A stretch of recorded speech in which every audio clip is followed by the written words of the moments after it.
Assalamualaikum warahmatullahi wabarakatuh. Perkenalkan, nama saya Aulia Isnaniah dari Program Studi Hukum Keluarga Universitas Islam Negeri Sultan Aji Muhammad Idris Samarinda. Video ini dibuat untuk menyelesaikan tugas mata kuliah Fikih Ibadah dengan dosen pengampu Bapak Ahmad Sofyan SHIMH. Pada saat ini, saya akan menayangkan video presentasi saya dengan judul Mazhab Ulama mengenai Hukum, Bangkai, Tulang, Rambut, dan Urat. Baik, bismillahirrahmanirrahim. Kali ini pembahasan kita adalah Mazhab Ulama mengenai hukum, rambut, bangkai, tulang, dan urat.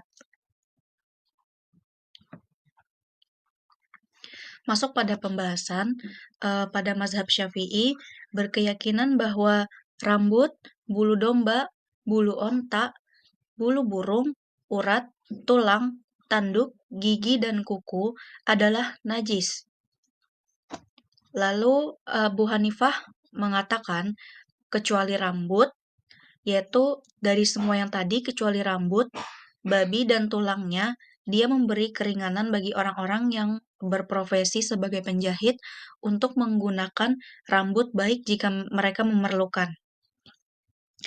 Kalangan yang mengatakan rambut suci berdalil dengan firman Allah Subhanahu wa taala, Bismillahirrahmanirrahim. Wa min aswafiha wa aubariha wa asy'ariha asasau wa mata'an ilahin. Shadaqallahul azim. Yang artinya adalah dari bulu domba, bulu unta, dan bulu kambing, alat-alat rumah tangga dan kesenangan sampai waktu tertentu. Mereka menyampaikan sejumlah kias dan hal-hal terkait namun tidak kuat. Para penganut mazhab kami berdalil dengan firman Allah Subhanahu wa taala, diharamkan bagimu bangkai. Ketentuan ini bersifat umum mencakup rambut dan lainnya. Lalu Asy-Syairazi berkata, jika kulit bangkai telah disamak namun padanya masih terdapat rambut, Asy-Syafi'i mengatakan dalam tidak suci karena penyamakan tidak berpengaruh dalam penyuciannya. Ar-Rabit bin Sulaiman Al-Jizi meriwayatkan darinya bahwa ia suci karena ia adalah rambut yang tetap berada di kulit yang suci. Dengan demikian, ia seperti kulit terkait kesuciannya dan seperti rambut hewan terkait keadaan hidup. Dua pendapat ini masyhur, yang paling sahih dan keduanya menurut mayoritas ulama adalah penetapan Asy-Syafi'i dalam bahwa ia tidak suci. Di antara dalil yang menyatakan tidak suci adalah hadis Abu al-Malih Amir bin Salamah dari bapaknya bahwa Rasulullah melarang penggunaan kulit binatang buas. Hadis ini diriwayatkan oleh Abu Dawud, At-Tirmizi, dan An-Nasa'i dengan sanad yang sahih. Selanjutnya, ada beberapa masalah di antaranya.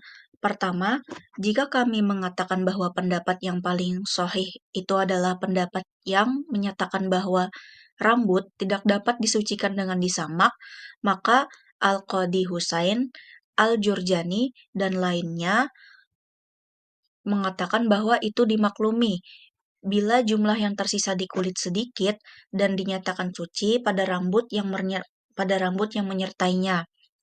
Lalu yang kedua, di antara yang seharusnya dicermati dan perlu diketahui adalah kulit musang dan semacamnya. Jika mati atau penyembelihannya rusak dengan memasukkan pisau ke dalam telinganya dan semacamnya, dan kulit hewan yang tidak boleh dimakan dagingnya, semua kulit ini menyebabkan sholat tidak sah bila dipakai berdasarkan pendapat yang paling sahih karena rambutnya tidak suci dengan penyamakan. Lalu selanjutnya, Asy-Syairazi berkata, jika rambut dicukur dari hewan-hewan, jika itu dari hewan yang boleh dimakan, maka itu tidak najis, karena pencukuran pada rambut seperti penyembelihan pada hewan. Jika hewan disembelih, maka itu tidak najis. Demikian pula, jika rambutnya dicukur, jika itu dari hewan yang tidak boleh dimakan, maka hukumnya sebagaimana hukum hewan. Jika hewan disembelih, maka ia menjadi bangkai. Demikian pula jika rambutnya dicukur, tentu ia menjadi bangkai. Dalam pernyataan ini terdapat sejumlah permasalahan penting, yaitu di antaranya yang pertama, jika rambut, bulu domba, atau bulu dari hewan yang boleh dimakan dagingnya itu dicukur, maka ia suci berdasarkan ketentuan dalam Al-Quran dan kesepakatan umat. Umat sepakat atas kesuciannya lantaran kebutuhan yang sangat mendesak untuk bahan pakaian manusia dan alas mereka selain itu karena rambut hewan-hewan yang disembelih tidak mencukupi kebutuhan mereka. Yang kedua, tidak ada perbedaan antara yang mencukur rambut orang muslim ataupun orang majusi atau penganut animisme. Lalu yang ketiga, jika rambut, bulu domba, bulu onta, atau bulu burung terpisah dari hewan yang boleh dimakan dalam kehidupannya sendiri atau dicabut, dalam hal ini terdapat beberapa pendapat. Yang pertama, pendapat yang sahih darinya dan ditegaskan oleh Imam Al-Haramain, Al-Baghawi, dan mayoritas ulama menyatakan bahwa ia itu adalah suci. Lalu yang kedua itu adalah ia najis karena itu terpisah dengan sendirinya maupun dengan pencabutan. Yang ketiga, jika terjatuh dengan sendirinya, maka ia dinyatakan suci. Jika dicabut, maka ia najis karena dengan demikian ia telah menyimpang dari jalan yang disyariatkan. Selain itu, lantaran di dalamnya terdapat tindakan yang menyakiti hewan. Pendapat yang terpilih adalah pendapat yang ditegaskan oleh mayoritas ulama, yaitu ia suci secara mutlak, karena ia semakna dengan pencukuran. Ia serupa dengan orang yang menyembelih dengan belati tumpul, maka ia dinyatakan halal meskipun ia tidak disukai. Lalu ada beberapa masalah di antaranya. Yang pertama, menurut pendapat ulama fikih yang masyhur, bahwa bagian yang terpisah dari hewan yang masih hidup adalah bangkai. Dalilnya adalah hadis Abu Waqid Al-Laisi. Dia berkata, Nabi Shallallahu Alaihi Wasallam pernah datang ke Madinah ketika mereka sedang memotong punuk onta dan memangkas bagian atas leher kambing. Nabi Shallallahu Nabi Shallallahu Alaihi Wasallam bersabda, "Ma yuqta'u min al-bahimati wa hiya hayyatun fahuwa maitatun." Yang artinya, yang dipotong dari ternak, sementara ternak itu tetap hidup, maka potongan itu adalah bangkai. Lalu, yang kedua, jika kami mengacu pada mazhab bahwa rambut menjadi najis lantaran kematian, lantas seseorang melihat rambut yang tidak diketahui apakah ia suci atau najis atau dimakan, maka ia suci dengan mengacu pada hukum dasarnya. Jika dia tahu bahwa ia dari hewan yang tidak boleh dimakan, maka najis karena tidak ada cara untuk menyucikannya. Jika dia ragu, maka ada dua pendapat dalam hal ini didasarkan pada perbedaan pendapat para penganut. Mazhab kami terkait bahwa pada dasarnya segala sesuatu dibolehkan atau diharamkan. Pernyataan ini yang mengatakan jika dia ragu, maka ada dua pendapat. Maka pendapat yang terpilih dari keduanya adalah ia suci. Karena kami meyakini bahwa kesuciannya selama masih hidup, ini tentunya tidak bertentangan dengan hukum dasar tidak pula makna zohir. Sebab dia tidak bisa mengklaim bahwa zohirnya ia adalah najis. Sedangkan jika kemungkinan bahwa ia adalah rambut anjing atau babi, maka kemungkinan ini lemah karena ini sangat jarang sekali terjadi. Lalu, Asy-Syairazi berkata, tulang, gigi, tanduk, kuku kaki, dan kuku tangan dalam hal ini terdapat dua pendapat. Yang pertama, di antara para penganut mazhab, ada yang berpendapat ia seperti rambut bulu domba karena ia tidak merasa pula mengalami kesakitan. Lalu yang kedua, di antara mereka ada yang berpendapat ia najis sebagai satu pendapat. Dua pendapat ini cukup masyhur. Mazhab ini adalah salah satu dari keduanya. Para penganut mazhab juga berpendapat hukum kuku seperti hukum tulang, kuku kaki, dan tanduk dalam hal ini selain manusia. Sedangkan telapak kaki onta yang sudah mati hukumnya najis, tanpa ada perbedaan pendapat. Ada beberapa masalah di antaranya. Yang pertama, gading yang diambil dari gajah menurutnya adalah najis seperti hanya tulang-tulang lainnya yang tidak boleh digunakan pada apapun yang basah. Jika digunakan pada sesuatu yang basah, maka ia menyebabkan sesuatu itu menjadi najis. Para penganut mazhab berkata makruh hukumnya menggunakan pada benda-benda yang kering lantaran bersentuhan langsung dengan najis, namun tidak diharamkan karena ia tidak menjadi najis dengannya.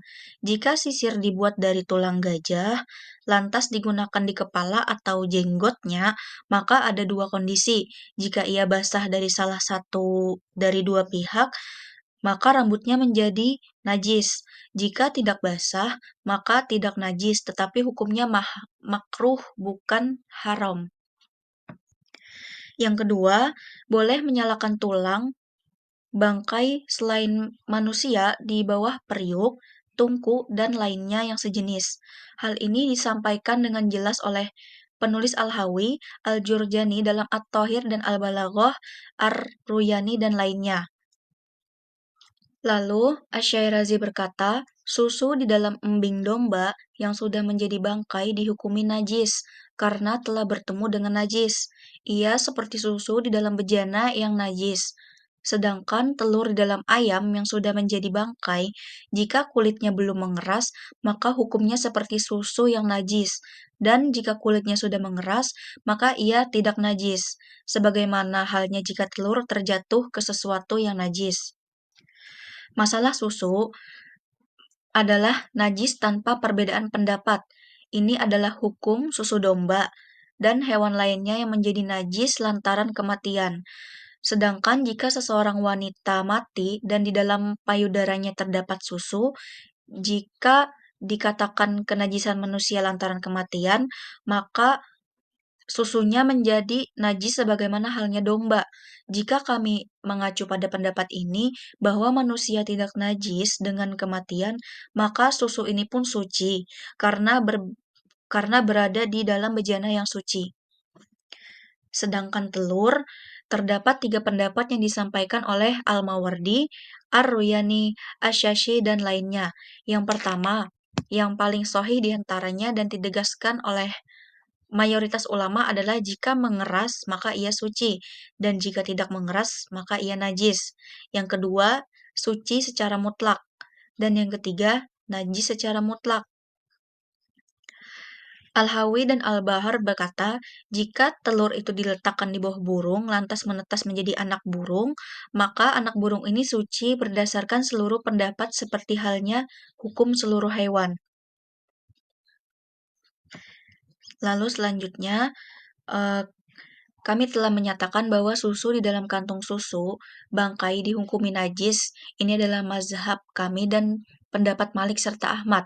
Abu Hanifah berpendapat bahwa susu itu suci. Dia berdalil bahwa karena ia bertemu dengan najis yang tersembunyi. Oleh karena itu, ia suci. Seperti susu dari domba yang hidup, sebab ia keluar dari saluran antara kotoran dan darah.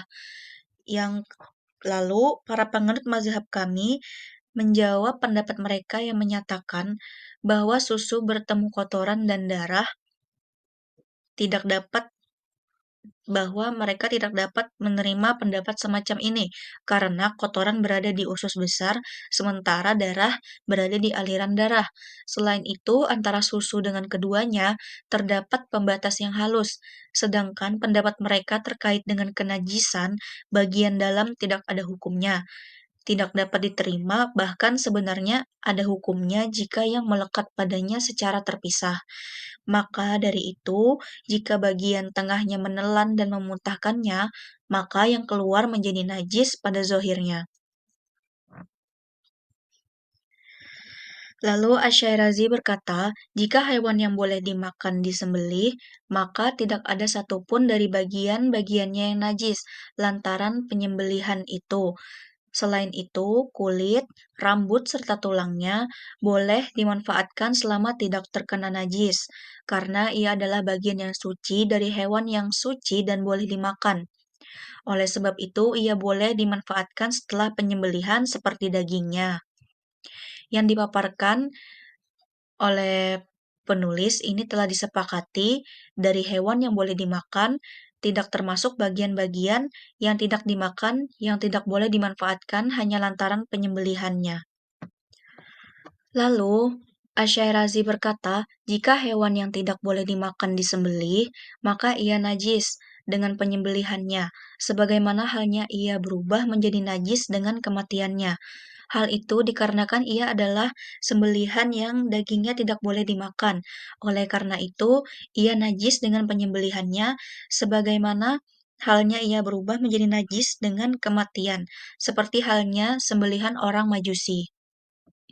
Menurut menurut mazhab Syafi'i, itu tidak suci dengan penyembelihan hewan yang tidak dimakan bulu, kulit, dan satu bagian pun dari organ tubuhnya.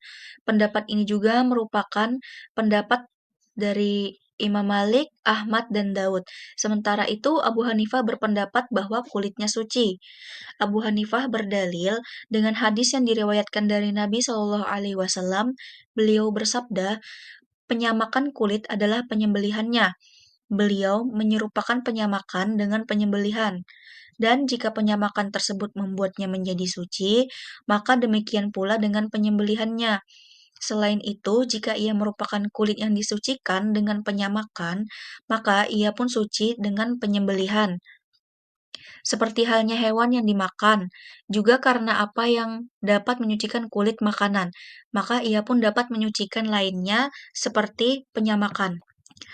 Lalu, ada beberapa masalah di antaranya. Yang pertama, mazhab kami menyatakan bahwa tidak boleh menyembelih hewan yang tidak boleh dimakan untuk diambil kulitnya, tidak pula untuk diburu dengan burung elang, raja wali, dan semacamnya.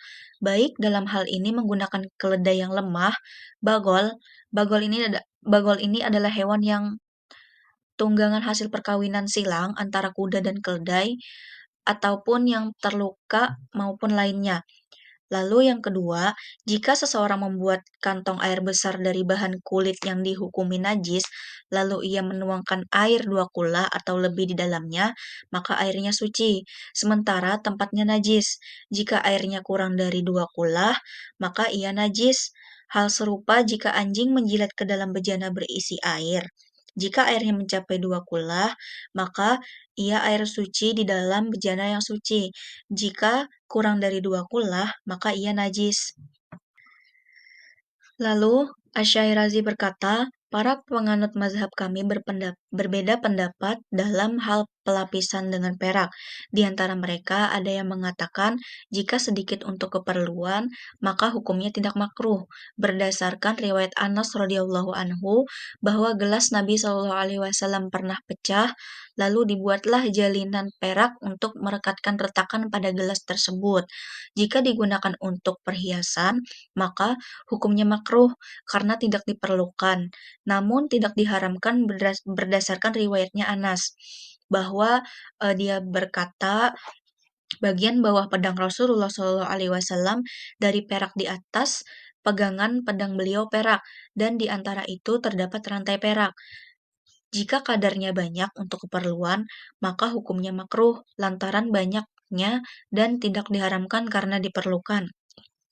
Lalu, jika banyak untuk perhiasan, maka hukumnya haram, berdasarkan perkataan Ibnu Umar bahwa dia tidak berwudu, tidak pula minum dari gelas yang di dalamnya terdapat rantai perak atau lapisan dari perak. Diriwayatkan dari Aisyah radhiyallahu anhu bahwa dia melarang pelapisan gelas atau semacam cawan dengan perak. Di antara para penganut mazhab, ada yang berpendapat diharamkan di tempat minum karena digunakan dan tidak diharamkan pada yang selainnya juga karena tidak terdapat penggunaan padanya. Di antara mereka ada yang berpendapat makruh dan tidak haram berdasarkan hadis Anas radhiyallahu anhu terkait dengan pedang Rasulullah Shallallahu alaihi wasallam. Ada dua hadis dan istilah bahasa serta hukum yang penjelasannya dipaparkan dalam dua masalah. Yang pertama, hadis tentang gelas sohih diriwayatkan oleh Al-Bukhari, hanya saja yang dimuat dalam Al-Mazhab. Al-Mazhab dengan sisipan yang keliru yaitu kata Asyafoh yang benar adalah yang dimuat dalam Sahih Al-Bukhari dan lainnya, yaitu asyab, yakni dengan harokat fathah pada huruf shin bertitik di atas dan harokat sukun pada huruf ain dan setelahnya ba bertitik satu di bawah.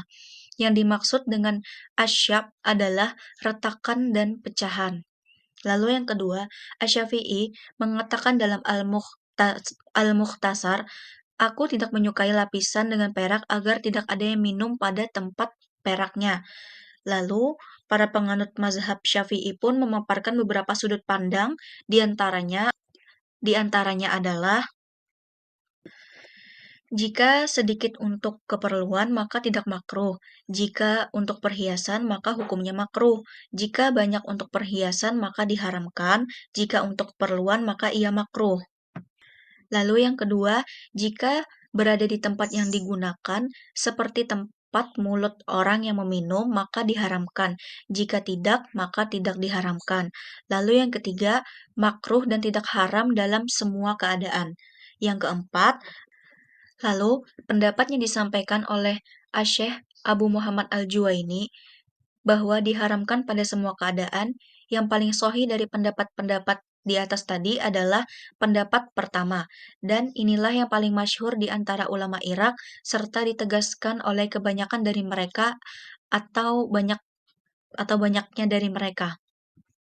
Lalu, ada beberapa masalah di antaranya. Pertama, jika seseorang melakukan pelapisan yang dibolehkan terhadap bejana, maka dia boleh menggunakannya meskipun ada bejana-bejana lain yang tidak mengandung perak. Hal ini tidak diperselisihkan dan ditegaskan oleh Imam Al-Haramain serta lainnya. Lalu, yang kedua, jika seseorang membuat bejana dari emas atau perak, lalu melapisinya dengan tembaga di bagian dalam dan luarnya, dalam hal ini terdapat dua pendapat yang masyhur dalam penjelasan Al-Qadi Husain dan dalam At-Tatimah, At-Tazhib, Al-Uddah, Al-Bayan, dan yang lainnya. Yang paling sahih dari dua pendapat tersebut adalah tidak haram. Lalu, pendapat yang paling sahih adalah tidak diharamkan. Pendapat ini disampaikannya dalam Al-Wasit, Al-Waj'is, Al-Qadi Husani, Al-Baghawi, Al-Mutawalli, penulis Al-Uddah, dan Al-Baqtan menyampaikan kedua pendapat secara mutlak dan mereka tidak membedakan antara yang sudah lenyap dan yang terhimpun sebagiannya. Yang benar adalah mengaitkan perkataan mereka pada yang sudah lenyap, sebagaimana yang ditegaskan oleh Imam Al-Haramain dan para pengikutnya. Sementara itu, Al-Mawardi dan Al-Jurjani menegaskan bahwa jika semuanya tertutupi perak, maka diharamkan penggunaannya. Wallahu a'lam bishawab. Demikianlah beberapa hal yang bisa saya sampaikan. Sebelumnya saya memohon maaf yang sebesar-besarnya. Mungkin apabila dalam penyampaian tadi ada kesalahan kata atau kesalahan dalam penyampaian, saya memohon maaf sebesar-besarnya. Wabillahi taufik wal hidayah. Wassalamualaikum warahmatullahi wabarakatuh.